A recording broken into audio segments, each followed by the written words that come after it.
되고 나서 맞는 첫 번째 주말인데요. 여러 가지 일들이 많지만 그래도 청년들이 좀 가장 먼저 당면한 여러분들 뵙고 좀 말씀 듣고 싶었습니다. 사실 인사청문회 때 김동아 의원님께서 그 청년 월세 관련된 질문들도 많이 주시고 또 다른 의원님들도 관련된 질문들을 좀 가장 많이 주셨어서 그래서 그 부분에 대해서 좀 현장에 계신 여러분들 말씀 듣고 또 어떤 이야기들인지 좀 듣고 싶었는데요. 이 주말에 이 청년들을 뵙자고 하는 게 좀 죄송스럽기도 했는데 그래도 또 이 시간이 서로 시간이 좀 괜찮으실 것 같아서 일단 주말 오후로 잡았습니다. 그 신촌 원룸 여기 오기 전에 신촌에 있는 원룸 지역들을 좀 보고 부동산 계신 대표님들 말씀도 듣고 했는데 관련된 부분에 좀 월세 상황이나 이런 환경이나 그리고 또 뭐 그럼에도 불구하고 또 집이 없어서 겪는 어려움에 대한 말씀도 좀 들었습니다. 정부에서도 여러 가지 정책들을 좀 월세를 지원한다거나 아니면 공공주택이나 기숙사 공급 관련된 여러 정책들을 하고는 있지만 그거에 대해서 좀 오늘 뭐 이런저런 말씀들을 주시면 오늘 국토부에서도 오시고 또 국조실도 오시고 뭐 교육부에서도 오셔서 이런 말씀들 좀 들으면서 함께 정책을 잡아가는데 도움이 됐으면 하는 바람으로 뵙게 됐습니다.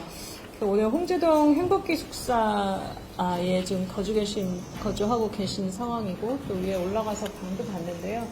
뭐 여기 사학재단 이사장님도 오셨지만 뭐 이용하시면서 불편한 점 있으시거나 하는 부분들에 대한 말씀들도 듣고 하면서 함께 정책에 대한 이야기들을 좀 나눴으면 하는 시간이 됐으면 합니다. 네, 감사합니다. 우선 기숙사 거주로 인한 가장 큰 장점은 연장 거주가 가능하다는 점인데요. 일반적인 대학교의 기숙사들은 경쟁률이 매우 높을 뿐더러 매 학기 짐을 빼야 하는 번거로운 상황이 있습니다. 그렇지만 이에 비해 행복기숙사는 휴학이나 졸업을 유예했을 시에도 최대 2년까지 거주를 보장해주고 있습니다. 이러한 점은 청년들의 거주에 심리적인 불안감을 해소해준다고 생각합니다. 또 최근 많은 대학교 기숙사 식당들이 식수 인원을 확보하지 못해서 식당 운영을 중단하고 있는 상황이 많은데요. 그런데 우리 기숙사는 안정적으로 식당을 운영해주고 있기 때문에 밖에서 매끼니를 사 먹지 않아도 균형 잡힌 영양 식단으로 매끼니를 제공해 주신다는 점이 정말 큰 강점이라고 생각합니다. 이렇게 전체적으로 만족하면서 생활을 하고 있지만 몇 가지 개선 사항이 있다면 우선 첫 번째로는 1인실 추가 확보를 건의드리고 싶습니다. 또 두 번째로는 공공기숙사는 여러 대학교의 학생들이 모여 산다는 장점이 있지만 일부 원거리 대학에 재학 중인 학생들은 매일 등교 시간마다 조금 긴 통학 시간과 교통비를 소모하고 있기도 합니다. 그러한 차원에서 공공기숙사 입주 비율이 높은 대학교에 셔틀버스를 지원해 주신다는 등의 교통 인프라를 지원해 주신다면 정말 좋을 것 같다고 생각했습니다. 따라서 이러한 공공임대주택에 대한 지원이 앞으로 더욱 확대된다면 주거에 대한 청년들의 걱정이 대폭 감소할 수 있을 것이라고 생각합니다. 네, 이상으로 발언 마치겠습니다. 감사합니다. 오늘 이 자리에서 지역 출신 청년들이 수도권에 정착하며 마주하는 좀 현실적인 장벽에 대해 말씀드리고자 합니다.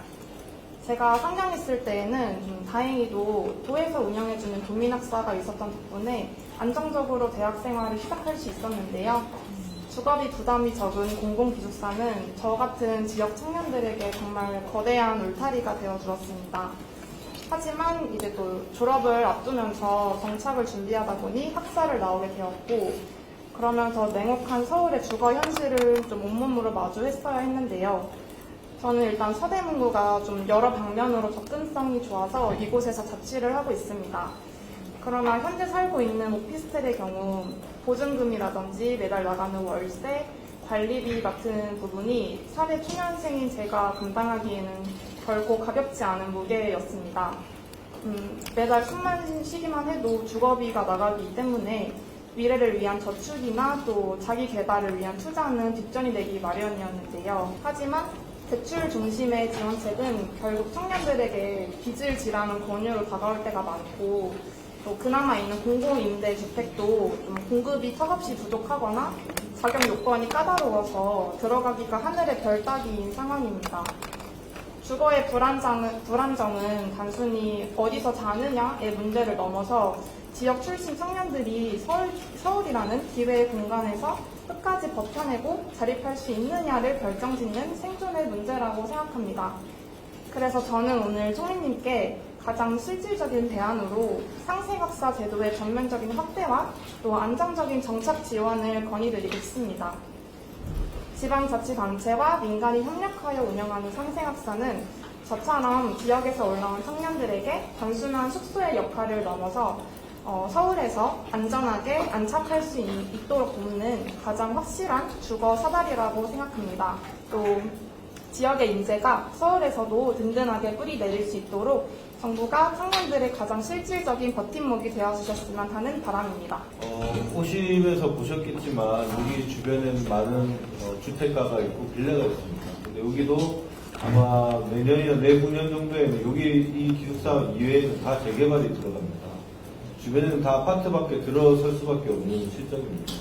청년들이 원룸에 살고 빌라에 살고 주택에 사는데 그렇게 사는 이유가 뭐냐면 그 청년의 시절에 그렇게 작은 방에 살더라도 그 작은 방에서 돈을 아끼고 모아서 그것으로 결혼 자금을 마련하거나 향후에 주택 자금을 마련할 미천이 되어야 되는데 지금은 다 청년들이 살 수 있는 주거의 주거비가 워낙 상승하다 보니까 이게 오히려 돈을 벌면 족족이 다 그 월세나 주거비에 지금 나가고 있는 실정입니다. 또 아까 말씀드렸지만 뭐 청년들에게 신혼부부나 이런 부분들에 대해서 아파트에 대한 분양 혜택을 주는 것에 대해서도 정말 좋은 장점이 있지만 여기 막상 여기 행복기숙사에 들어오는 학생들의 얘기로는 그 학교를 졸업하더라도 이 기숙사 안에서 2년이라도 더 살고 싶다라는 게 실제 학생들의 의견이라고 생각됩니다. 그래서 뭐 좋은 아파트를 지어서 그것을 모든 사람들한테 공급할 수 없는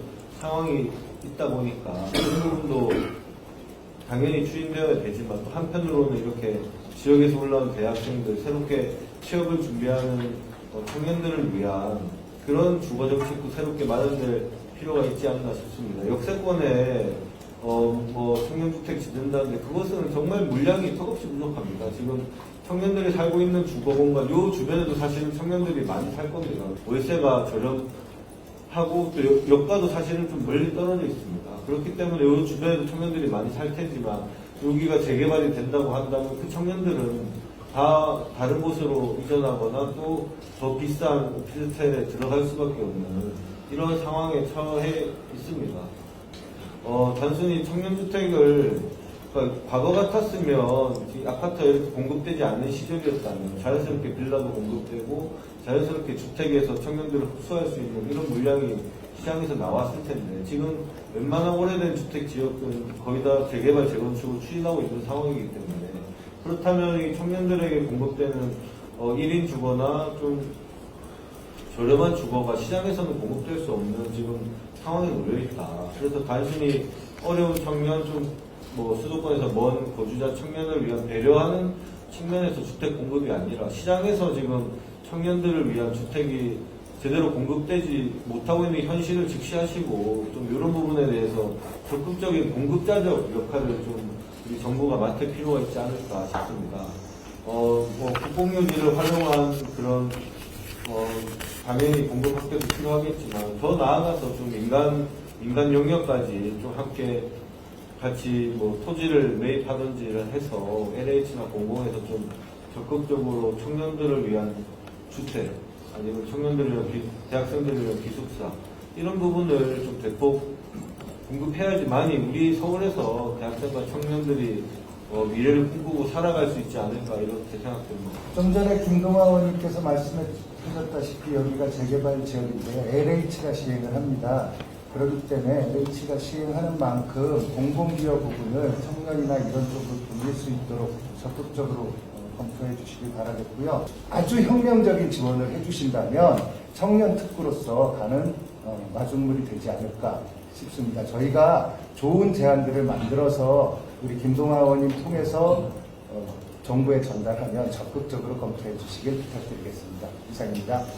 말씀 들으면서 뭐 사실 주택 문제 전체적으로 다 어려운데 청년주택 문제는 그 중에 굉장히 좀 숫자로 본다면 좀 적다 보니까 이제 이 부분들이 아주 주된 이슈로 좀 다뤄지지 않는 부분들도 있는 것 같고, 또 하나는 우리가 청년이라 부르지만 결혼을 한 상황일 때와 또 결혼을 준비한 상황일 때와 취업을 한 상태일 때와 취업하지 않은 상황일 때, 또 학생일 때, 그리고 지역에 있을 때, 서울에 있을 때 굉장히 같은 청년이라는 단어지만 다 다른 상황 속에 있는 사람들을 대상으로 유사한 정책을 넣으면서 이게 과연 어디까지 만족할 수 있을 건가라는 게 오늘 말씀 들으면서 좀 들었던 생각이고요. 최소한 학생일 때와 취업을 준비할 때와 결혼을 앞뒀을 때 이 정도의 좀 구분을 가지고 좀 다른 방안들을 만들어 보는 것들은 어떨까라는 생각이 들었습니다. 물론 지금 당장 뭐 어떤 방향이 좋겠다라고 딱 제시해드리기는 이제 오늘 들으면서 좀 어떤 생각이고요. 그리고 행복기숙사에 대한 만족도가 뭐 워낙 높은 상황이고, 그러다 보니까 인기가 뭐 거의 8대1 정도 된다고 할 정도로 높은 상황이면 좀 확대할 방안은 없을까라는 것들이 당연하게 좀 들어오는 생각입니다. 다만 이제 뭐 말씀 주신 것처럼 부지 문제며 또 위치 문제며 뭐 폐교 얘기하셨지만 이 폐교가 과연 원하는 살고 싶은 사람들이 원하는 곳에 마침 그 위치에 있을 거냐라는 것도 좀 되게 다른 부분들일 거라, 아까 오면서 그 부동산 대표님이 말씀 주셨던 뭐 주변의 원룸의 그 주인분들과의 상생 방안 관련된 부분이라든지 좀 이렇게 토론을 통해서 좀 빠르게 현실 가능한 방안들을 좀 논의를 해볼 필요가 있지 않을까라는 생각은 들었고요. 나머지 아까 말씀하신 것처럼 정말 인턴을 하기 위해 또 인턴을 해야 되고, 예, 경력직 채용의 지금 상황이다 보니 경력을 쌓아야 되는데 경력을 쌓기 위해 다시 또 어디를 가야 하는 이 일경험의 문제도 굉장히 지금 이제 우리가 같이 논의를 좀 해야 되는 상황들이라는 건 굉장히 중요하게 생각하고 있습니다. 이것 때문에 정부가 최근에 뭐 여러 가지 정책들을, 일 경험을 늘릴 수 있는 정책들을 굉장히 집중하고 있는데요. 여기에 대해서도 이제 계속 말씀 들으면서 같이 어떤 방법으로 가는 것이 좋을 건지에 대한 이야기들을 좀 같이 해야 되겠다라는 생각이 듭니다. 오늘 뭐 의원님도 오시고 부총장님도 오시고 또 교육부에서도 오시고 국토부 오시고 또 국조실에 청년조정실장 다 같이 오셨으니까 좀 현장에 있는 청년들의 이야기를 같이 좀 들으면서 정책에 반영할 수 있는 부분들은 좀 반영하고, 또 어떤 방안들이 필요할지는 이제 좀 더 이야기를 좀 나아가 봐야 될 것 같습니다. 오늘 주신 내용들은 잘 적었고요. 그리고 좀 더 말씀 드릴 부분들이 있으면 추가적으로 이 부분들에 대해서는 좀 집중적으로 논의를 해가는 것이 좋지 않을까라는 생각이 듭니다. 앞으로도 좀 자주 뵙고 말씀 듣고 그렇게 하도록 하겠습니다. 네, 감사합니다.